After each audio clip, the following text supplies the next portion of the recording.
Hey everyone, just a quick video about some crypto stuff I've been encountering as I just starting with this crypto journey of mine. Alright, so I thought the easiest thing would be just buying the actual cryptocurrencies. I was doing all this research on different crypto. I had my picks, but then I came across the idea of, okay, some of these exchanges or places where you can buy these are not as straightforward as you might think.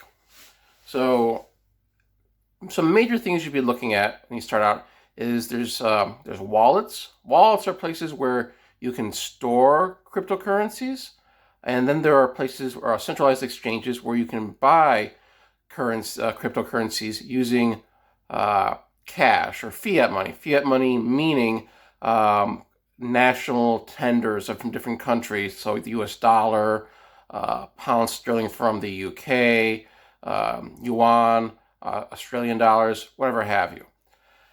So if you're just trying to buy directly with cash, these are where you're looking for. These central exchanges, and these include places like Coinbase, Binance. Although Binance, you need a VPN to access if you're in the U.S., but other places you can use Binance, or in the U.S. you can use Binance US.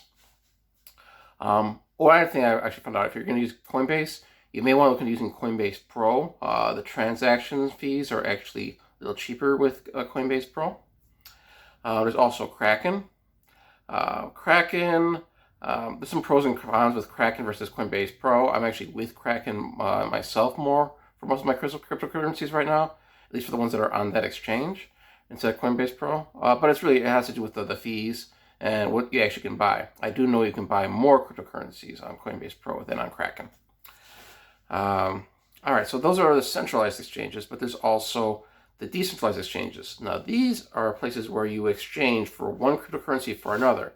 So if you want to get into those, there's several of them. Some of the main ones work on the Ethereum blockchain, like Uniswap is on there. Or there's the Binance Smart Chain, which would be something like PancakeSwap. And all these different exchanges have their own native tokens where you can find them on there. And usually this is where you can find the much smaller cap tokens so smaller cap tokens, they're a little more risky, but the idea though is there is a higher potential for larger gains, if you will. So if you're investing something on these big cap large coins like Bitcoin and Ethereum, yes, in the bull market you can see something 5x to 10x, something like that. But sometimes when these small coins come out with their small caps, they're just starting out. And so if they take off, you can get thousands of times on your investment.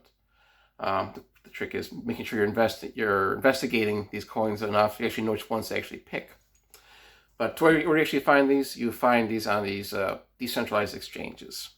So something else, where you actually can find how you can actually purchase some of these cryptocurrencies, go to coinmarketcap.com and click on markets for underneath the coin you're looking at, and they'll actually tell you where these coins are being swapped at, whether it's a Uniswap, PancakeSwap, or what have you.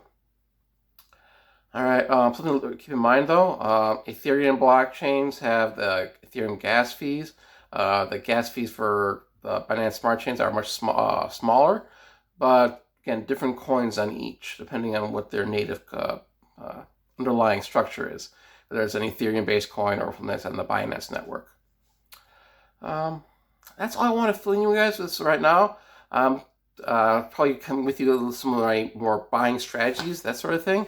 But right now, I just want to help everyone out who's actually looking to actually buy something, to get it done as fast as you can, because this is something that when you're first starting out, if you don't have this information, it can take you a little bit of a puzzling to actually figure out things, because there's these things called DEXs and centralized exchanges, and all these things kind of make your head spin when you're first getting into the space.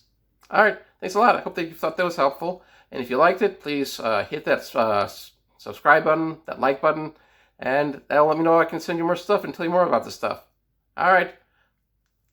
Oh, and before I sign off, this is not any advice. This is simply opinions. I am not a financial advisor. Thanks. Bye.